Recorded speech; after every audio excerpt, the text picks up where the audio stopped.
Sir चुनाव आयोग के पर्यवेक्षक हैं वो पीठासीन गए हुए हैं। हाँ जी। आप तो विज्ञापन जो है हमें दे दीजिए, हम वहाँ पे पहुँचते हैं। हम तो पूछ रहे हैं भी इंडिया में कोई चुनाव आयोग नाम कोई चीज़ है या नहीं है, ये पूछ रहे हैं आपसे, है क्या? चुनाव आयोग तो है ही, तभी चुनाव तो महसूस क्यों नहीं हो रहा?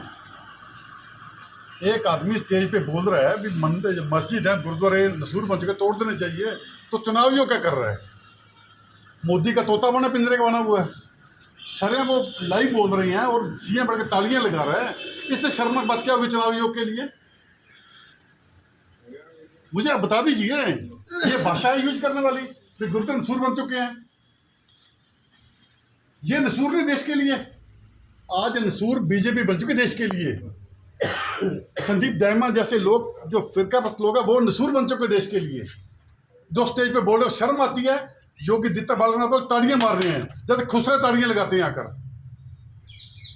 हम आपसे कहने आए हैं, आप उनकी टीम के मेंबर हो, कम से कम लोगों को एहसास कराओ कि सभी मोदी के तोते नहीं हैं।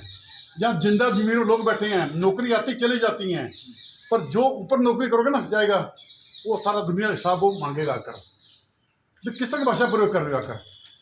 मंदिर हैं, सभी मत्था टेक सत्कार करते हैं। हमारे एक देश में संस्कृति है सभी के मिलजुल रहने की आकर, और बीजेपी उस समय नफरत फैला रही है, सिर्फ वोटों के लिए देश को बांट रही है। और हैरानी इस बात की है भी चुनाव आयोग ने, सरकार ने, प्रशासन ने कुछ भी नहीं किया। ये सबसे शर्मनाक बात है। जो सोच तालिबान की है, जो सोच मुगलों की सोच थी, वही सोच बीजेपी अपना रही है। आप एक और नोट करना बात, आप जब प्रदीप दायमा ने माफ़ी मांगी, संदीप दायमा ने, उसने माफ़ी में क्या कहा भी मैंने कहा था जी मस्जिद और मदरसे तोड़ दो, गुरुद्वारा गलत निकल गया। वो चुनाव आयोग फिर चुप करके बैठा है। जो भी पर्यवेक्षक है, हम आपसे कहने आए हैं उनके लिए कार्रवाई की जाए।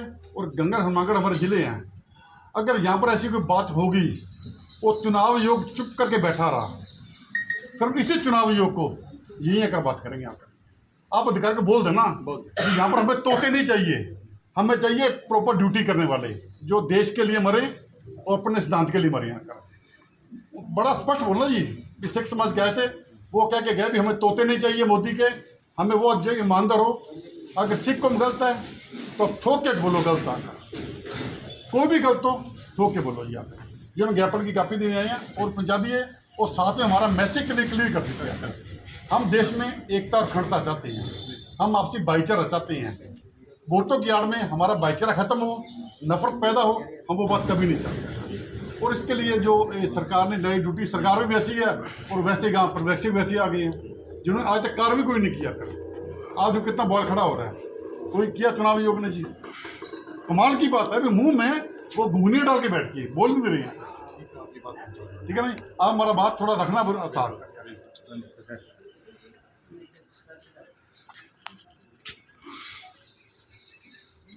ये कह रहा मैं बोल रहा हूँ जी मदरसे तोड़ दो, मस्जिद तोड़ दो, मैं गुरुद्वारा नहीं बोल रहा। उसके लिए बोला गुरुद्वारों की नींद, ये माफी मांग रही है, माफी उसकी आकर, ये बीजेपी का असल चेहरा है।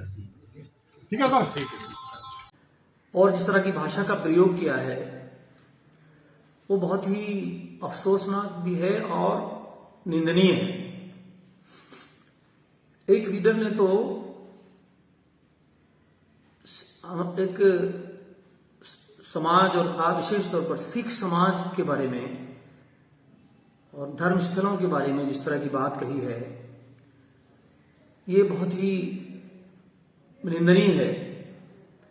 और फिर इससे भी बड़ी बात यह है कि वो फिर आते हैं अपनी बात कहने के लिए और कहते हैं कि मेरी जबान फिसल गई थी। आप राजनीति कर रहे हैं और आपको ये मालूम नहीं है कि आप क्या बोलने जा रहे हैं, बड़े स्टेज से आप क्या बात कह रहे हैं। हम ये कहना चाहते हैं कि असल जो अवाम के, जनता के जो असल मुद्दे हैं और जो कुछ आपकी उपलब्धियां हैं लोगों के लिए, उनको बता करके इलेक्शन में आइए, लड़िए। इलेक्शन लड़ने का हक सबको है, लेकिन अगर आप नफरत की बुनियाद पर इलेक्शन में जाना चाहते हैं, लड़ना चाहते हैं, इस तरह की भड़काऊ भाषा का इस्तेमाल करके माहौल को बिगाड़ना चाहते हैं, मैं समझता हूं कि ये बहुत ही अफसोस की बात है। और हम न सिर्फ इसकी मजम्मत करते हैं, बल्कि चुनाव आयोग से भी ये डिमांड करते हैं, राजस्थान मुस्लिम फोरम की तरफ से और हम सभी हमारे सब संगठनों की तरफ से, राजस्थान मुस्लिम फोरम की तरफ से हम चुनाव आयोग को लेटर भी लिख रहे हैं। हम ये मांग करते हैं कि ऐसे लोगों पर कार्रवाई होनी चाहिए, ऐसी हेट स्पीचेस देने वाले लोगों पर लगाम लगाई जानी चाहिए, और मैं तो कहता हूं कि उनको राजस्थान में आने पर उन पर पाबंदी लगानी चाहिए। और इन पर जिन लोगों ने अभी इस तरह की बातें की उन पर भी एक्शन होना चाहिए। राजस्थान पुलिस से भी, डीजीपी से भी हम ये मांग करते हैं कि वो भी इस मामले में अपना, यानी इन लोगों पर भी कार्रवाई हो और आगे भी ऐसी कोई चीज ना होने पाए, उस पर पूरी नजर रखी जाए। साथ ही साथ हम